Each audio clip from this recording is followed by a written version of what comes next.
Good morning mga sis! It's day 3 in SG. Another full day na naman tayo today and this is our outfit. Ayan, wala kasing full body mirror dito mga sis. So para siyang dress na medyo pa-fit dito sa waist, tas may pa-ruffles siya dyan. So dapat mag-get ready with me ako gamit yung phone ko sa TikTok. Kaso hindi ko pala na siya na-charge. Natulog ako, hindi siya ganun nakasaksak. So akala ko full charge na siya, pati yung power bank ko, ayan, ngayon ko pa lang siya china-charge. So dito na lang tayo mag-get ready with me para ano naman, YouTube edition ng Get Ready With Me. Yan na yung best angle na magagawa ko mga sis kasi mababa yung sink. So, dito ko nilagay yung mga makeup ko for today. Follow nyo ako sa TikTok. Nag-get ready with me na din ako doon. Pero voice over edition. Kasi nga, hindi pala siya nakasaksak yung mic. Nakakaloka talaga. Dahil mahaba ulit. Ay, ano ba yan? Nalaglag. So, ito yung foundation na gagamitin ko ulit. This is the O2O Lasting Long Wear Foundation. Grabe sis. Super duper kapit nito. Pawis na pawis ako kahapon. Pero, hindi pa rin natatanggal yung base ko as in. Kita nyo naman yan sa part 1 ng ating vlog. Grabe mga sis.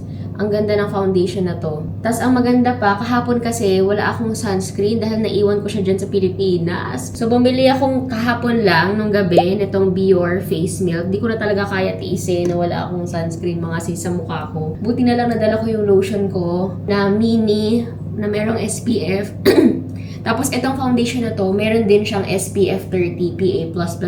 So, medyo nakampante ako kahapon. Pero ayun, bumili pa rin ako doon sa Don Don Key ng Bior na sunscreen. Kasi yun lang yung brand doon. Yung iba, hindi ko kilala. And ayoko mag-risk mga sis ng brand na hindi ko naman kilala. Baka mag-breakout ako. Ang ganda ng brush na to. This is from Mange. Tama ba yung bigkas ko? Maange.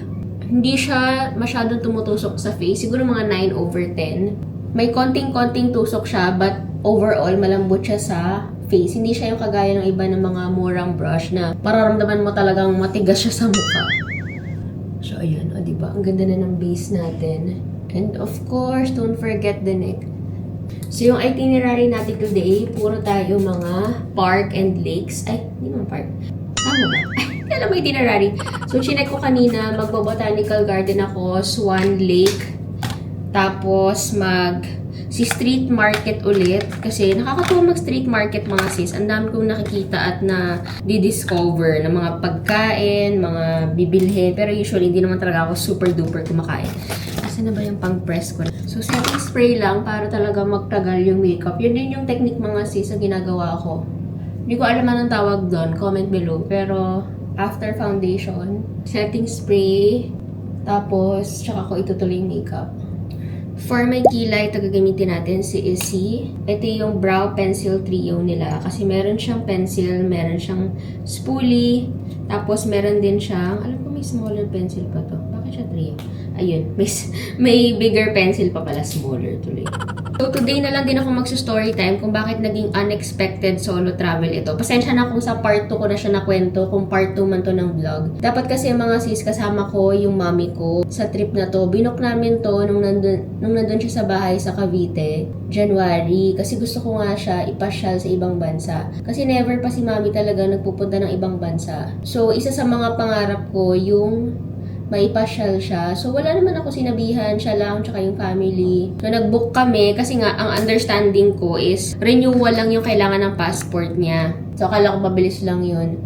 So, ayun na, nabook ko na siya ng renewal ng passport sa Cebu. So, pagbalik niya ng Cebu, nagkaroon ng issue sa passport niya na kailangan niyang magpalit ng birth certificate. Kasi yung name niya sa birth certificate ay hindi tugma dun sa lumang passport. Parang ganon. Kasi Maria Victoria, tapos Victoria lang pala talaga yung pangalan niya. Pero sa old passport niya, Maria Victoria. Kasi nga, nung bata siya mga sis, akala niya may Maria siya. Inassume niya. Siya meron talaga yung nanay ko. Daming kailangan gawin, parang 1 month na lang yon from our trip, di ba? February nga. Start siya ng February. Nararamdaman ko na talaga na mukhang hindi siya makakasama. So, chinek ko yung booking ko sa Sebpa kung pwede pa siya i-rebook. Sis, ang mahal ng rebook. Parang mag-a-add ako ng another 15,000 just to rebook our flight. Sabi ko, hindi siya sulit kasi sayang naman yung 15,000, di ba? Para i-rebook ko. So, sabi ko, parang So, sa isip ko, ay naku, mukhang titrip ako mag-isa. So, chinek ko rin kung pwede bang baguhin yung passenger. Kasi if hindi, baka magsama na lang ako ng iba, like yung kapatid ko. Hindi rin pwede, kasi nga, hindi ko inavail yung Seb Flexi ba yun? Mali ko rin mga sis. Kasi nga, hindi ako nag-avail ng ganun dahil nga as a type A, sure ako sa mga plano ko sa buhay. Si Lord ka.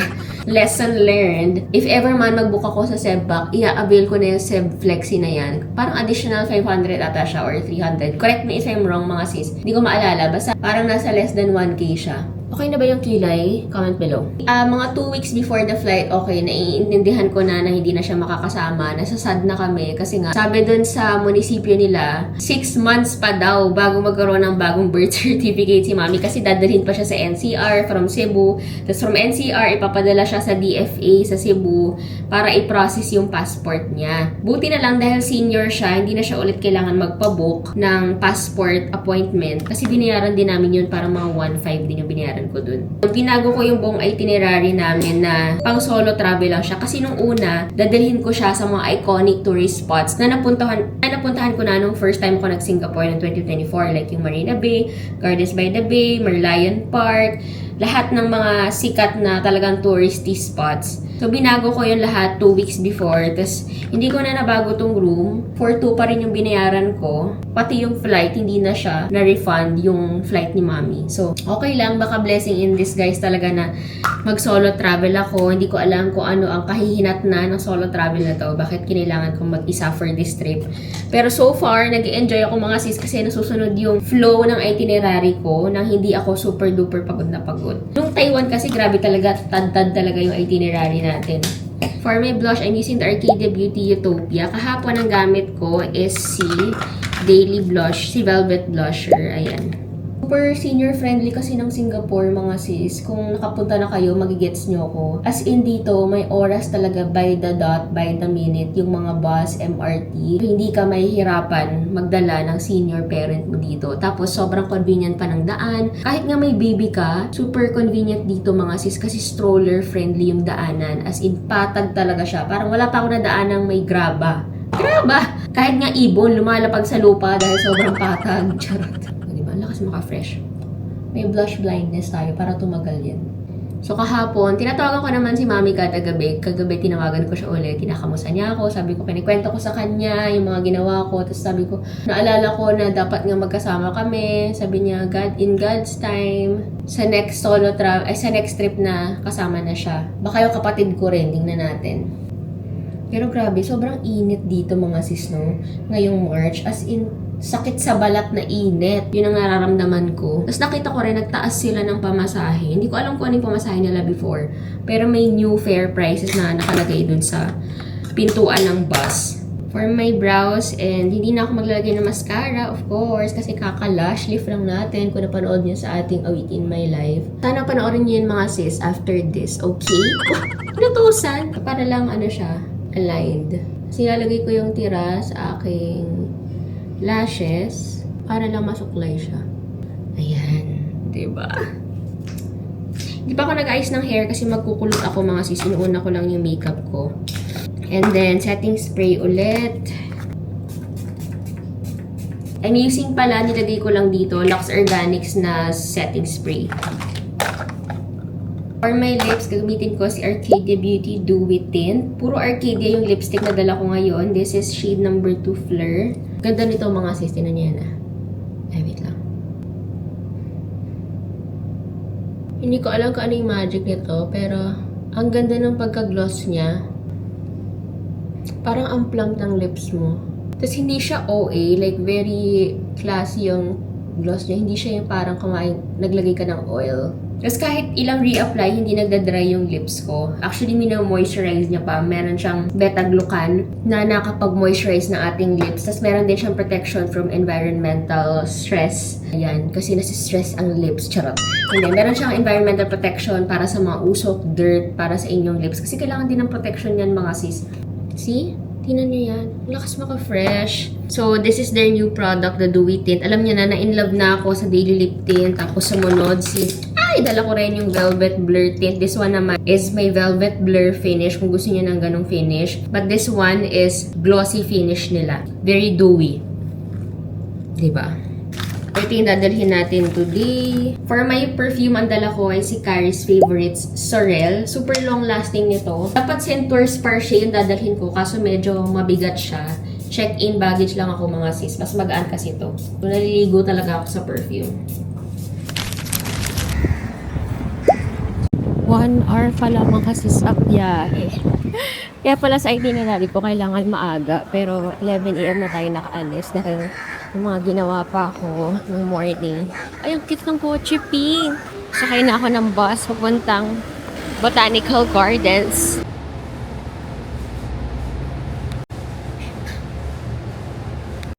First time ko ulit sumakay dito sa taas dahil 1 hour yung biyahe natin. Dito na lang ako sa taas. Pero dito sa bus, 34 minutes. Sana talaga ganito yung bus sa Pilipinas. May second floor at malinis.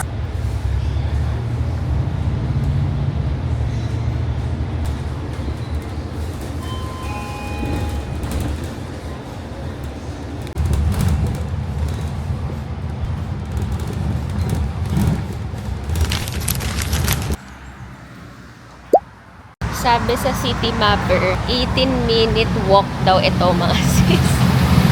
So, good luck sa akin sa 18 minutes. Buti na lang wala ako masyadong dala. Kasi yung 10-minute walk nung day 1 papuntang hotel from MRT station. Grabe talaga yung tagaktak ng pawis mga sis. Eto, mukhang kaya naman. Let's go. Pero mga 12 something, nandun na ako.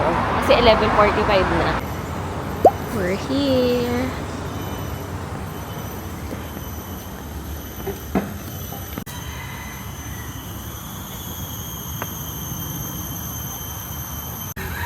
Gardino Wild Seed Cafe.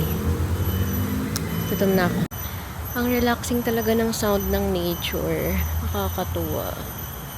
Para siyang makiling vibes. Uy, may nakita akong butterfly. Hindi sila nagpapayong dito mga sis. Pero magpapayong ako kasi ang sakit sa balat ng init. Sabi ko na bamboo yung mga nakita ko eh. Ayan o. Grabe, ang taas.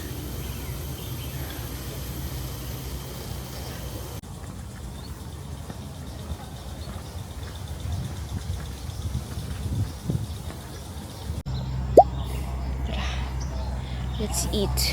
Hi mga sis, so I'm at Wild Seed Cafe. Ay, nakaharang yung coffee. Umorder ako ng cafe mocha sub oat milk. Sabi ni ate girl, ibibigay niya ng free yung drink pag basta na-provide ako ng Google review. Pero hindi ko sinabi na 5-star. Charot. Hindi naman niya sinabi na kailangan 5-star, basta Google review. And then, tanggalin nila tong milk, parang free drink na siya. Dapat pala yung pinakamahal na drink na, no? Anyway, merong naiipon sa ilalim so hindi ko siya matanggal. Excited na ako magkape. Ang sarap. Ang sarap. So, this is my food. Truffle carbonara pasta. Vegetarian. Hindi bacon yung ginamit, kundi mushroom. Tama ba? I-check ko. Mushroom, onsen egg, parsley, and creamy parmesan sauce. So, 22 SGD. This one naman is, kalimutan ko na, 750 SGD, pero add ice and change oat, $2. Satisfying.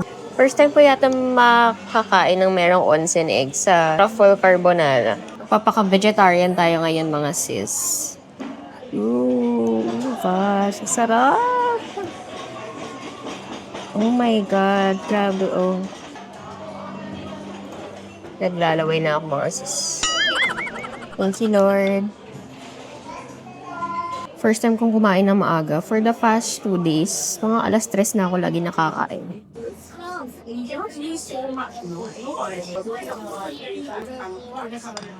Ang sarap mga sis, no joke. Parang walang betchin. Walang betchin. Tsaka gusto ko na marami siyang sauce. Tapos ang lalaki ng mushroom mga sis. Sarap ng mushroom.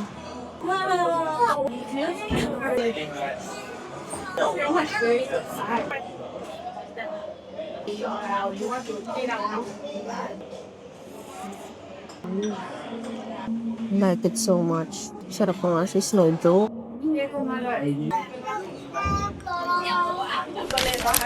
So, dito na tayo mga sis sa Singapore Botanical Gardens. Hindi ko pa alam kung saan yung pinaka-botanical garden. Parang Dulo pa siya.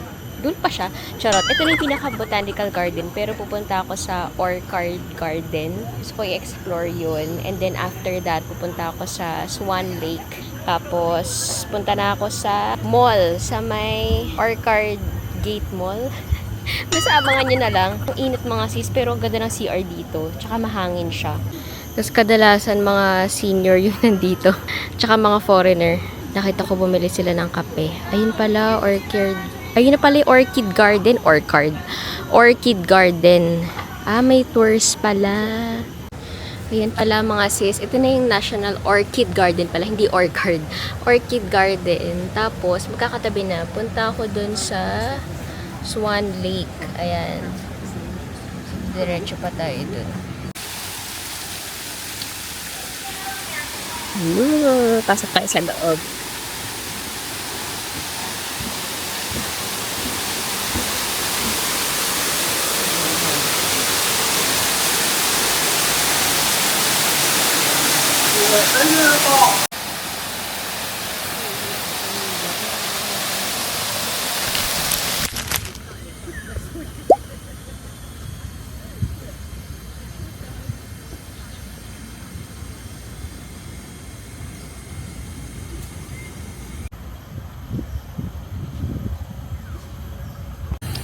Papahinga lang ako dito mga sis. Nakita ko ulit yung swan doon. Lumabas na naman siya. Parang feeling ko pag may dumadaan, nagtatago siya doon sa ilalim ng parang grass dyan sa gitna ng water.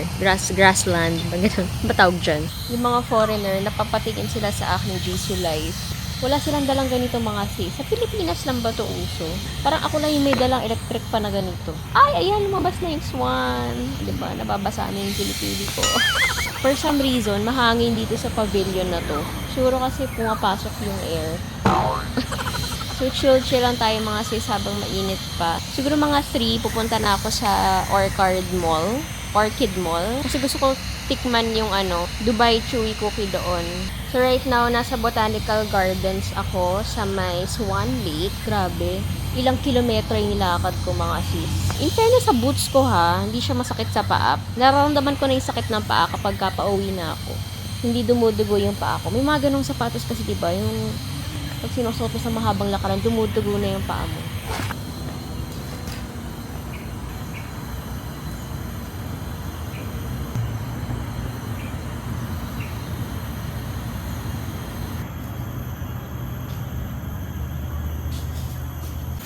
Nakikita niyo ba yung swan mga sis? Ayun siya sa dulo. Gusto ko siya picturean. Saan hindi siya umalis dyan? Ang medyo struggle lang sa solo travel mga sis. Madami kang dala. So, kailangan very patient ka talaga. And magaling kang umaura sis. Kahit pawis-pawis ka na. Oh my God, ayun siya. Akala ko nung una, robot lang siya. Pero, sis, totoo siya. At sobrang chill niya, no? Ay! Hello.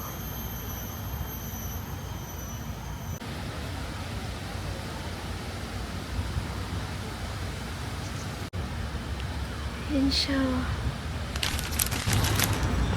On the way tayo sa Kunseng Road. Ayan na siya, ang mga pastel houses. After this, babalik tayo ng Orchard Mall para makabili na ako ng Dubai Chewy Cookie na yan.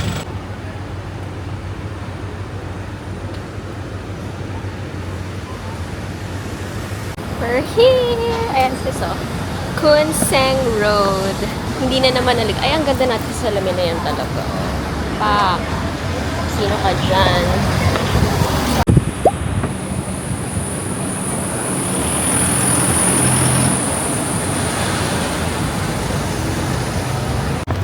So, natapos na ang picture-picture natin.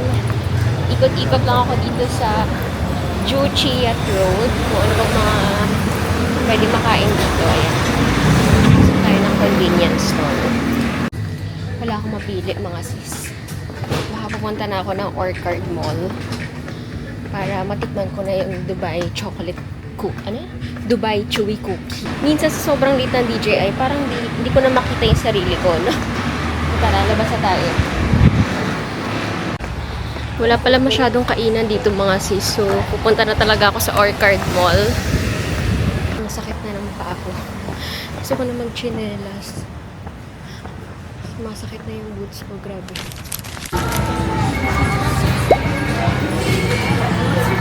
So, nandito tayo ngayon sa Nasty Cookie. Finally, nakita ko siya mga sis. Ang matoy na yung Dubai Chewy Cookie na yan. Ito siya.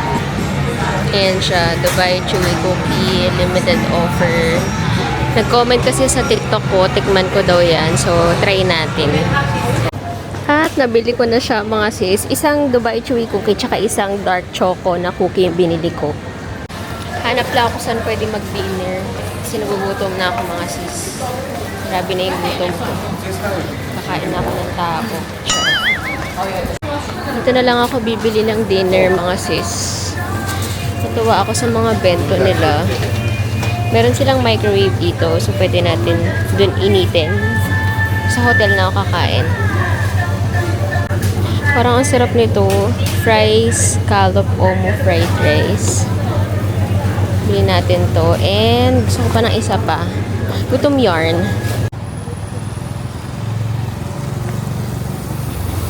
So, nakauwi na ako mga sis. At Nasty Cookie from Singapore. Malamang sa Singapore ko siya binili. So, dalawa yung binili ko. Yung dark chocolate and then yung Dubai Chewy Cookie. Isa lang yung binili ko mga sis kasi hindi ko alam kung gugustuhan ko. Sayang naman, $6 siya.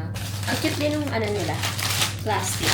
So, sabay ko na lang i-film dito sa TikTok tsaka sa YT channel kung saan naman kayo nanonood. Mamaya kakain ng dinner.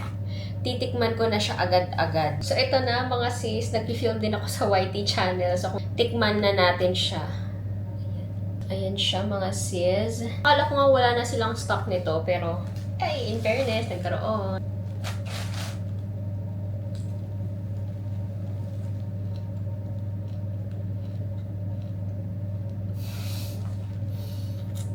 Ang sarap! Ang sarap niya! Hindi ako super fan ng pistachio, pero bakit ang sarap nito? Dapat pala dalawa yung binili ko.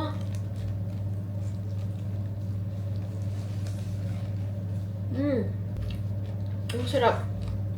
Yung una kagat ko, medyo mapait kasi parang meron siyang kokwa dito sa labas. Pero pag minunguya mo na siya, chewy nga, kaya pala siya Dubai Chewy Cookie. Ayan siya mga siso. Ang sarap.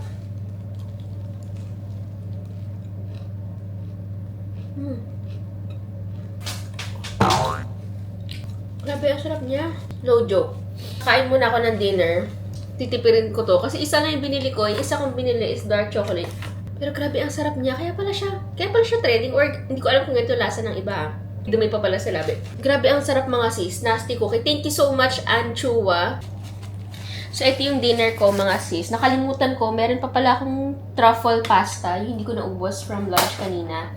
So, ito, bumili ako ng salmon mentayaki don. Yan, with rice.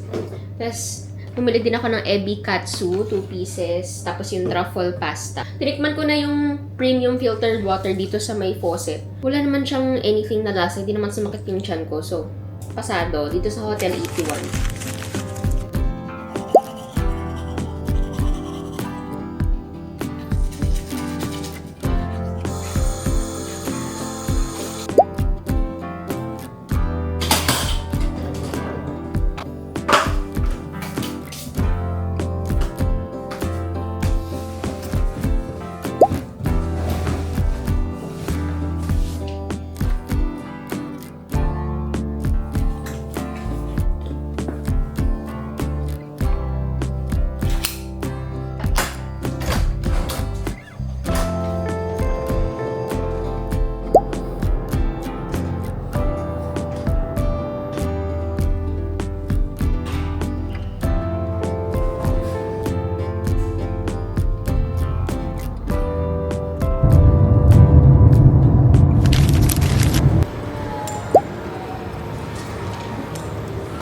Good morning mga sis. Dito na tayo sa Terminal 4. Hindi na ako nakapag-intro kanina kasi medyo na-late ako nagising. Late na for me. 6:30 na ata ako nagising. So ngayon mag-check-in lang ako kasi wala naman akong baggage.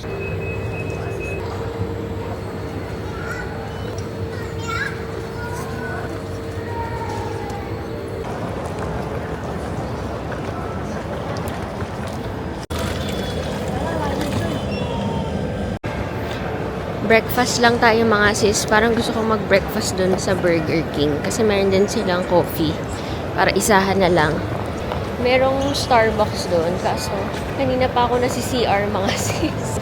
Tapos naka-maintenance yung CR sa tapat ng Starbucks. Kaya hindi ako natuloy doon. So, akit na lang ako sa food court. Para bago ako mag-immigration. Tsaka yung immigration dito, automated siya. Wala kang kausap na tao.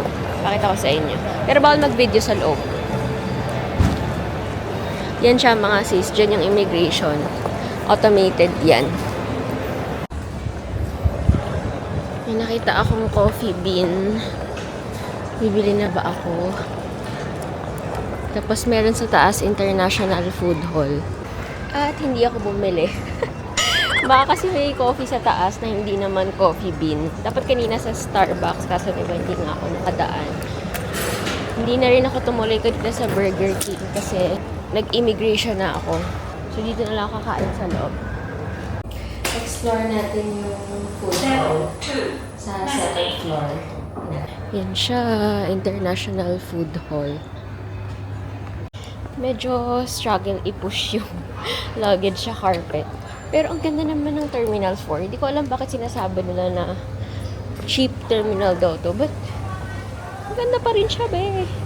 Baka sa akin, maganda pa rin siya. Nag-order ako doon. Dito pala yung Via Cash. Diba yung counter nila for hindi card. Wala talaga taong kausap dito. Puro machine. Feeling ko, seat anywhere naman. Nakakuha naman, grabe. Kasi pinaka talaga dito sa Singapore, no?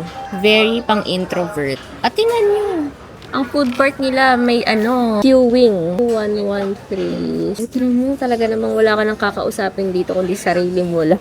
Sarili mo ang kaaway mo dito. Meron pa akong mga coins. Gusto ko siyang gastusin. Hindi ko na alam. Gusto ko siya ipamimili. Meron pa akong mga ilang coins. Ay, may Shaolin Bao. Kain tayo mga sis. So, yung order ko is classic pork noodle soup deluxe with Nikia and the standard noodle. Hindi talaga ako nagbe-breakfast mga sis. Alam niyo. At baliktad ang aking Baliktad siya talaga. Meron din siyang kasama parang dumpling.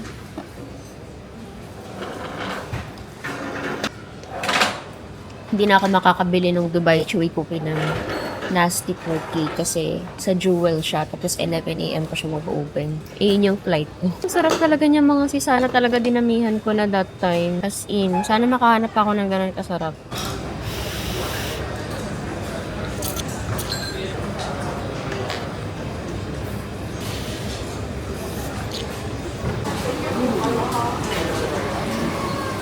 Bumili lang ako ng coffee sa Burger King iced mocha.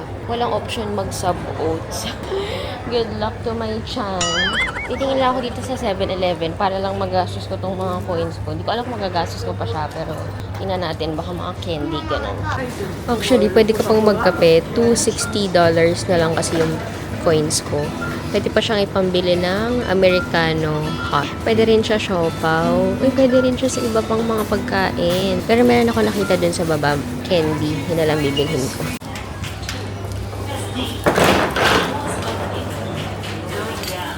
Success mga sis. $260. Sakto, candy. Meron pa dun mga parang nuggets. Kasi busog na ako. Kaya na lang candy. Makakain ko pa later sa flight. Nandito na tayo ngayon sa G17 boarding gate. Mag-board na kami shortly. And I'll be ending this vlog na rin mga sis. Thank you so much for watching this SG Unexpected Solo Travel Vlog. Hindi ko alam kung ilang parts to. Kung nakaabot naman sa part na to, thank you so much for watching. I'll see you on the next one. Thank you so much mga sis. I'll see you on my next vlog. Bye-bye!